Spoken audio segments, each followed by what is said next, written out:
Bing has reported a service interruption that is currently affecting several platforms, including Copilot, ChatGPT, and DuckDuckGo.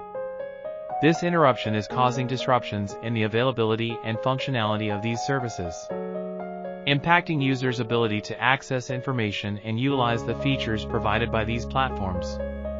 The interruption is likely to be temporary, and the teams at Bing and the affected platforms are working diligently to resolve the issue and restore normal service as soon as possible. In the meantime, users may experience difficulties in accessing search results, using AI-generated content, and utilizing the features provided by these platforms. It's important for users to remain patient as the technical teams work to address the interruption and restore service.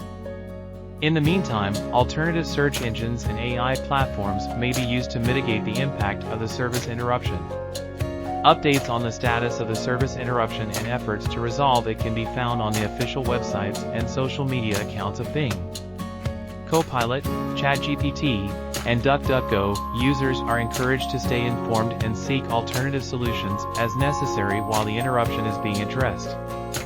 At about 4 p.m. Taiwan time yesterday, 5/23, Microsoft's search engine service Bing experienced a service interruption, which also affected Microsoft Copilot, DuckDuckGo, and OpenAI's ChatGPT that use Bing to search, and the interruption lasted for more than 8 hours. Bing is a search engine developed by Microsoft. Its current market share is 3.64%. Although it is far lower than Google's 90.91%, it is still the second largest search engine in the world and has search engine customers such as DuckDuckGo and EchoSci8. It also integrates Go to ChatGPT to provide real-time information. During this period, ChatGPT's web browsing functionality was affected by the inability to use Bing, and Copilot appeared offline. The cause was not disclosed by Microsoft.